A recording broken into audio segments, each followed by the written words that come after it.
Assalamualaikum warahmatullahi wabarakatuh. Yang terhormat Dr. Anda Tri Astuti Haryati, MAG, selaku dosen pengampu mata kuliah Filsafat Umum, dan teman-teman sekalian yang saya cintai dan saya banggakan. Di sini kami dari kelompok 7 ingin mempresentasikan hasil diskusi dari kelompok kami mengenai filsafat Islam skolastik Arab. Sebelumnya, izinkanlah kami memperkenalkan anggota dari kelompok kami. Yang pertama ada saya, Iva Siska Maya dengan NIM 3521003. Kemudian ada Mailita Putri dengan NIM 3521006. Dan ada Husnul Sabirin dengan NIM 3521089. Langsung saja kita masuk kepada pemaparan materi. Filsafat Islam skolastik Arab. Definisi filsafat. Penulis menyebut filsafah Islam, ada yang menggunakan istilah filsafat Islam itu sendiri, tapi ada juga yang menyebut filsafat Arab. Yang menyebutkan istilah filsafat Islam merupakan orang yang mayoritas bukan dari keturunan Arab, adalah orang Muslim. Mereka berpikir bahwa Islam bukan hanya tentang agama, tetapi juga kebudayaan, baik tentang problematikanya, motif, pembinaan, ataupun tujuan. Objek filsafat Islam. Objek filsafat Islam sendiri ada 3. Pertama, al-wujuh atau ontologi. Kajiannya teratur atau tidak kacau. Unsur-unsur kajiannya berasal dari iman melalui wahyu yang diturunkan sehingga muncullah berbagai kepercayaan supranatural, spiritual, doktrin-doktrin, dan kitab suci. Kedua, epistemologi. Objek ini akan memunculkan rasa keimanan yang bersifat mutlak. Ketiga, al-ma'rifat atau asiologi. Objek ini akan membuat manusia merasakan bahwa mereka akan mendapatkan keselamatan di dunia maupun akhirat. Manfaat mempelajari ilmu filsafat. Mempelajari filsafat Islam merupakan bagian dari pemikiran untuk mencari sebuah kebenaran yang baik dan runtut, sistematis, dan dapat dipikirkan secara logika. Sehingga akan membuat yang mempelajarinya akan selalu melangkah secara hati-hati sebelum mereka bertindak melakukan sesuatu dan memikirkan konsekuensinya apa yang mereka dapat. Pemikiran Ibnu Rushdi yang berpengaruh terhadap timbulnya Renaissance. Ibnu Rushdi yang mempunyai nama lengkap Abu Al-Wahid Muhammad Ibnu Ahmad bin Rushdi, kelahiran Cordova pada tahun 520 Hijriah atau 1126 Masehi. Beliau merupakan orang dari keluarga terpandang di Andalusia, Spanyol. Ibnu Rushdi adalah seorang qadhi, hakim agama, dan juga seorang filsuf. Ibnu Rushdi berhasil melakukan penyatuan antara filsafat Aristoteles dengan ajaran agama yang lebih tradisional sehingga pada masa Ibnu Rushdi Islam mengalami kejayaan dengan memahami filsafat Aristoteles. Ibnu Rushdi ini terkenal dengan sebutan pengulas Aristoteles karena pemikiran dan pandangannya mencerminkan usaha yang besar untuk mengembalikan pemikiran murni dari Aristoteles yang sudah bercampur dengan unsur Platonisme yang cukup berbahaya.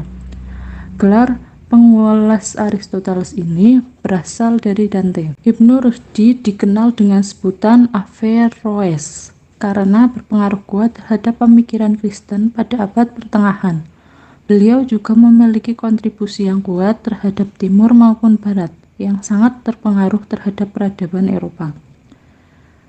Adanya pemikiran Ibnu Rushdi yang mempengaruhi adanya filsafat Islam. Yang pertama, mengharuskan berfilsafat menurut syariah.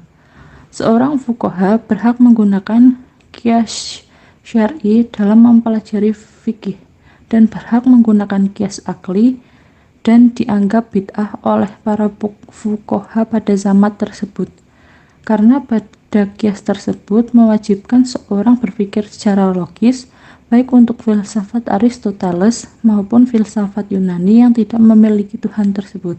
Kedua, makna lahir dan batin harus takwil. Menurut Ibnu Rushdi, nas-nas tersebut tidak selamanya dipahami menurut arti lahir, tetapi ditakwilkan atau makna batin, karena sesungguhnya dalam kaidah bahasa Arab memiliki maksud bahwa orang mukmin asli menjadi kafir jika tidak melakukan takwil, karena akan menyebabkan adanya berbagai poin ajaran yang tidak masuk akal.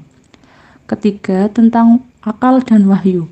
Ibnu Rushdi sebagai orang religius dan yang merupakan penganut filsafat Aristoteles, pemikirannya rasional, sehingga pemikiran Ibnu Rushdi bercorak rasional religius, sehingga terkenallah pemikiran beliau sampai dunia barat yang dikenal dengan nama Averroisme Latin, yang kesulitan memadukan antara akal dan wahyu. Tetapi adanya titik ajaran lain muncul, sehingga banyak kontra, sehingga menimbulkan kericuan pada dunia skolatik Arab pertengahan. Ajaran ini adalah monosikisme, berasal dari interpretasi Ibnu Rushdi yang masih mempertanyakan arti beberapa baris karya Aristoteles yang tidak jelas artinya. Di dalamnya, Aristoteles menjelaskan tentang perbedaan intelek pasif dan intelek aktif, dan pada intelektif aktif harus dipisahkan pada bahkan, tetapi Ibnu Rushdi menganggap bahwa kedua intelek itu harus digabungkan karena keduanya akan mempersatukan atau membentuk suatu substansi rohani, yaitu jiwa. Jadi dengan Ibnu Rushdi sependapat dengan Aristoteles bahwa jiwa itu tidak abadi tetapi intelek. Adapun kalangan yang menolak Yunani yang berkeyakinan pada pemikiran Ibnu Rushdi, kalangan tersebut adalah para pendeta agama, karena menganggap filsafat sebagai pemikiran yang akan memutarbalikkan suatu fakta, paham keagamaan, dan pendeta-pendeta tersebut melakukan penindasan terhadap filsuf.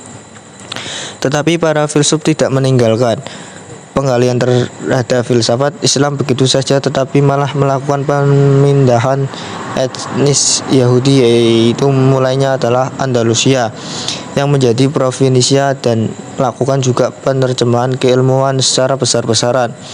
Orang yang sangat berperan dalam filsafat Ibnu Rushdi adalah Lau Afriki, sehingga filsafat Ibnu Rushdi memiliki tempat yang layak dalam pemikiran kaum Yahudi.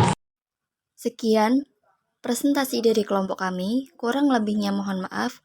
Wabillahi taufiq wal hidayah. Wassalamualaikum warahmatullahi wabarakatuh.